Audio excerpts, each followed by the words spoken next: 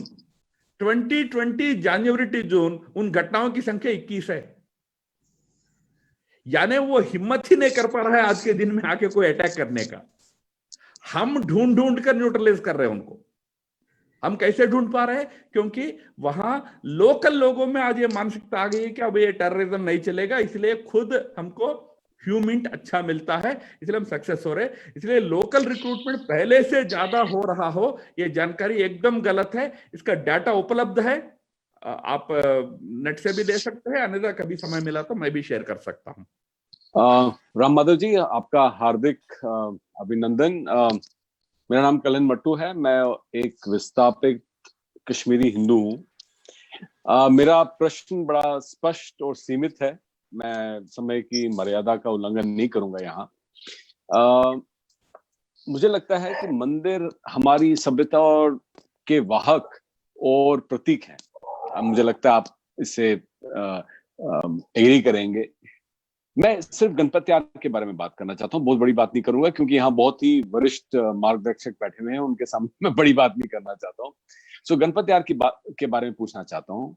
गणपति आरती हमारे लिए पवित्र है और शहर के बीच में है, श्रीनगरी के बीच में है, और हिंदुओं के लिए नहीं बौद्धों के लिए भी था एक जमाने में, जो हमारी संस्कृति का प्रतीक है एक्चुअली। सो मेरे जिनके साथ मेरा नाम जुड़ा है, कलहन पंडित, उन्होंने राजतरंगिणी में भी उनका उल्लेख किया था। मेरा यही है प्रश्न आपके लिए कि हम उस इम्पोर्टेंट चीज जो हमारे लिए कश्मीरी हिंदुओं के लिए थी, जो सबसे ज्यादा हिंदू वहां जाते थे शहर में, कश्मीर की नगरी में, उनकी प्रतिमा हमने 90 साल पानी में डाल दी क्योंकि हम अफगानों से उनको बचाना चाहते थे, जो कि उनकी प्रतिमा थी। 90 साल हमने रखी और आज के दिन वो एकदम दुखद हालत में है।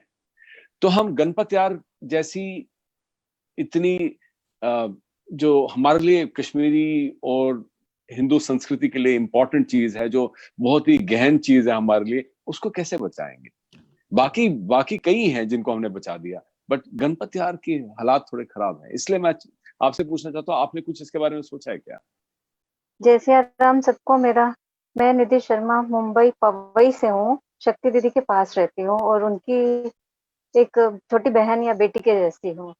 भाई साहब, मेरा प्रश्न ये था डोमिसाइल पे कि जब बाहर से कोई इंडस्ट्री वगैरह वहां पे आएगी तो उसका आगे कैसे होएगा? वहां पे जो इंडस्ट्री लगाएंगे उनका क्या सिस्टम रहेगा? डोमिसाइल जैसे 15 ये इन्होंने फिक्स किया है कि कुछ वहां पे 15 साल रहने के बाद का है, अब आगे उनका कैसे होएगा? मेरा ये प्रश्न है। नमस्कार राम माधव जी, मैं डॉक्टर शंकर बम्बई से बोल रहा हूँ।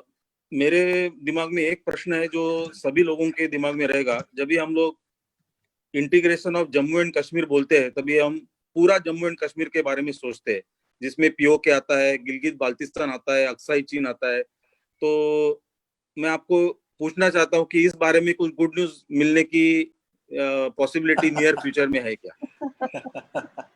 राम माधव जी, जैसे हमने उस तरफ तो रिक्रूटमेंट बंद करने की बहुत जोर से जोर लगा रहे हैं, लेकिन अपनी तरफ मतलब अपने विचारों की तरफ रिक्रूटमेंट हो, इसलिए वहां पर क्या मूवमेंट चल रही है, क्या एक्टिविटी अपने बीजेपी की ओर से हो रही है और संगठनों की ओर से हो रही है? हम यहाँ से उसमें कुछ हेल्प कर सकते हैं, मदद कर सकते हैं, इस तरह का हमें कुछ मार्गदर्शन चाहिए। नमस्कार राम माधव जी, आपका अभिनंदन और ऑर्गेनाइजर्स का भी। मैं जम्मू से हूँ, पत्रकार हूँ और सोशल एक्टिविस्ट हूँ। मेरा ये सवाल है कि यहाँ पे वुमेन एम्पावरमेंट को लेकर क्या कुछ प्लान्स हैं? क्योंकि एक साल 370 का हटने के बाद और वुमेन कमीशन एक्टिवेट नहीं है, और even women and child development department जो कि सत्यपाल मलिक जी ने बनाया था, वो भी डिफंक्शनल है, और भी कुछ वुमेन एम्पावरमेंट पे इतना कुछ बात पॉलिसी कोई देखी नहीं। कोई ऐसा कोई प्लान महिला सशक्तिकरण को लेकर? I am Gopal Bhatt speaking from Mysore. Ram Madhav ji, namaskar. I want to know why BJP sarpanch are murdered and some people are murdered. Sir आपके उत्तर चालू कर सकते। पहली बात तो जहां तक गणपति यार का मंदिर का प्रश्न है, वैसे तो जम्मू कश्मीर के अंदर जितने पंडित श्राइन्स है, हिंदू श्राइन्स है, जो पंडित सुरक्षा उनकी देखभाल उनकी करते थे, वो सारे श्राइन्स को लेकर हिंदू श्राइन बिल, वैसे तो इसको बनाने की प्रक्रिया काफी समय से चल रही थी। जब हम सरकार में थे उस समय भी हमने बहुत कोशिश किया उस बिल को पास करने का, बट उसमें काफी वेस्टेड इंटरेस्ट हो गए हैं, क्योंकि वहाँ हिंदू श्राइन्स के भी प्रॉपर्टीज कब्जे में है। उसके कारण उस समय सरकार में रहकर भी हम कर नहीं पाए, ये तो मैं स्वीकार कर ही लेता हूँ। बट बाद में पिछले 2 साल में वो श्राइन बिल का भी फाइनल शेप दे दिया गया है। एक बार वो श्राइन बिल आ जाता है तो जितने इस प्रकार के गणपति यार वगैरह जितने स्थान हैं, वो सारे स्थान उस बिल के अंतर्गत आएंगे। उस बिल का एक गवर्निंग बॉडी बनेगा, उस बॉडी को पर्याप्त फंडिंग मिलेगा, उस फंडिंग के माध्यम से उन सभी का जो भी जीर्णोद्धार वगैरह है वो कर सकते हैं। अभी भी without the shrine bill also जहां जहां जिन जिन श्राइन्स को लेकर हमारे हिंदू लोग, पंडित हो और लोग हो, जो भी जाकर प्रशासन से कोई भी मांग करते हैं, तुरंत प्रशासन उनको आवश्यक समर्थन सपोर्ट दे रहा है। चाहे एकदम विवाद है, किसी और के कब्जे में है, तो वहां थोड़ा कानूनी प्रक्रिया होती है। अन्यथा जैसा भी खीर भवानी है, खीर भवानी लगातार आतंकवाद के समय से आज तक लगातार चलता ही रहा है, पर वहां पूरा सहयोग हमारे जो मुख्य रूप से पंडित समाज के लोग उसका जो वार्षिक मेला वगैरह आयोजन करते हैं, पूरा सहयोग प्रशासन का मिलता है। लास्ट ईयर मैं स्वयं गया था, तो इसीलिए वहां श्राइन्स को लेकर, उनको जीर्णोद्धार को लेकर नीति तो स्पष्ट है, थोड़ा इम्प्लीमेंटेशन अब होना है। एक बात मैं आप चारों प्रश्नों का उत्तर देते समय एक बात आपसे मैं प्रार्थना करूंगा, थोड़ा ध्यान में रखिए। स्टेट जब तक थी तब तक कुछ काम हम कर रहे थे, अब स्टेट से यूटी का ट्रांसिशन है। ये ट्रांसिशन में अब क्योंकि यूटी स्टेट पूरा यूटी नहीं है, वो पुराना स्टेट अब 2 यूटी बन गया, तो इसका जो ट्रांसिशन में जो कुछ चीजें फाइनल होनी है उसके लिए समय लग रहा है। बीच में ये कोविड आ गया है, कोविड वैसे भी कश्मीर घाटी में ज्यादा और जम्मू में थोड़ा बहुत प्रभाव भी दिखा रहा है, उससे प्रशासन पूरी तरह फंसा हुआ है। बट ये ट्रांसिशन का थोड़ा फेज है, मैंने जैसे कहा 8 ही महीना हुआ है, ये होते ही इन सारे विषयों पर स्पष्ट नीति आ जाएगी। मैं सेकंड पॉइंट का भी वही कह रहा हूं, अभी अभी डोमिसाइल नीति आई है, अब इसके बाद इंडस्ट्री पॉलिसी को उसके आधार पर कैसे फाइनल करना है वो तय होगा। बात सही है, क्योंकि वहां का डोमिसाइल पॉलिसी में हमने 2 रिस्ट्रिक्शन रखा है, एक कि 15 साल जो रहेगा वही डोमिसाइल क्लेम कर पाएगा, अन्यथा लोकल लोगों का डोमिसाइल रहेगा। और दूसरा हमने ये भी कहा कि अभी जो सभी प्रकार के जो नौकरियां है, सरकारी नौकरियां विशेषकर, सरकारी नौकरी केवल लोकल लोगों के लिए होगा, यानी जो लोकल डोमिसाइल है उन्हीं के लिए होगा। अब मुंबई में तो देश भर के लोग आके नौकरी पा सकते हैं, वहां नहीं है ऐसा, तो हमने कुछ रिस्ट्रिक्शन रखा है इस समय। ये डोमिसाइल नीति जब तक इस प्रकार से रहेगी उस प्रकार कुछ कठिनाइयां जो है वो जैसे जैसे प्रक्रिया चलेगी उसमें हम एड्रेस करेंगे, इंडस्ट्री पॉलिसी भी उसी आधार पर ठीक हो जाएगी। अब वहां वुमेन एम्पावरमेंट वाला विषय भी वही था, ये बात सही है, जब स्टेट था तो उस समय के जो हमारे गवर्नर थे उन्होंने कुछ अच्छे कदम उठाए थे। अब स्टेट से ट्रांसिशन हुआ, यूटी में आया, तो उसको फिर से एक नए रूप में उसको फिर चालू करना पड़ेगा, वो चालू करने का भी हमारी जरूर तैयारी होगी।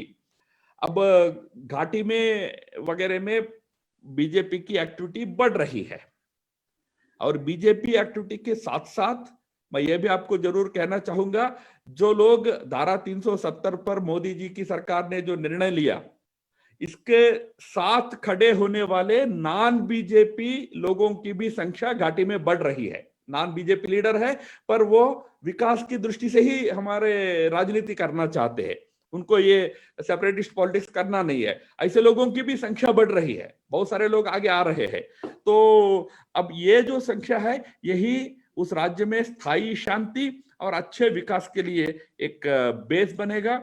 जहां तक बीजेपी का प्रश्न है, बीजेपी के पास आज 200 से अधिक सरपंच है, वहां करीब 4000 सरपंच होते हैं जम्मू कश्मीर में, कश्मीर घाटी के अंदर, उसमें 200 से अधिक सरपंच हमारे हैं, बीजेपी के हैं।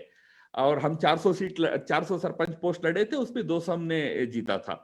उसी प्रकार म्युनिसिपालिटीज में भी कई म्युनिसिपालिटियां बीजेपी के हाथ में आज है, पर यह भी एक कारण है हमारे कुछ कार्यकर्ता टारगेट हो रहे हैं। इस समय जो हमारे 3 घटनाएं ऐसी हुई जिसमें 2 में हमारे कार्यकर्ता मरे और तीसरे में जो सरपंच था वो बुरी तरह घायल है, आज भी क्रिटिकल सिचुएशन में है। इस बीच में वो 3 घटनाएं हुई, तो उससे कुछ प्रश्न उठ सकता है कि क्यों ऐसे हमारे सरपंच वगैरह क्यों मर रहे हैं इतनी संख्या में नहीं मर रहे हैं। इन सब को भी सिक्योरिटी की व्यवस्था दी गई है, बावजूद भी कितना भी सिक्योरिटी होने पर भी कहीं ना कहीं छोटा चूक हो जाता है। उदाहरण के लिए हमारा वसीम बारी की हत्या हुई, उनके भाई के, उनके पिता की, उनके साथ तो 10 सिक्योरिटी वाले थे। बस इतना ही चूक हो गई कि सिक्योरिटी वाले अब चलो काम हो गया, शाम हो गया, 8 बज गया करके ऊपर कमरे में गए, ये तभी भी नीचे शॉप में थे, बस उसी समय अटैक हो गई।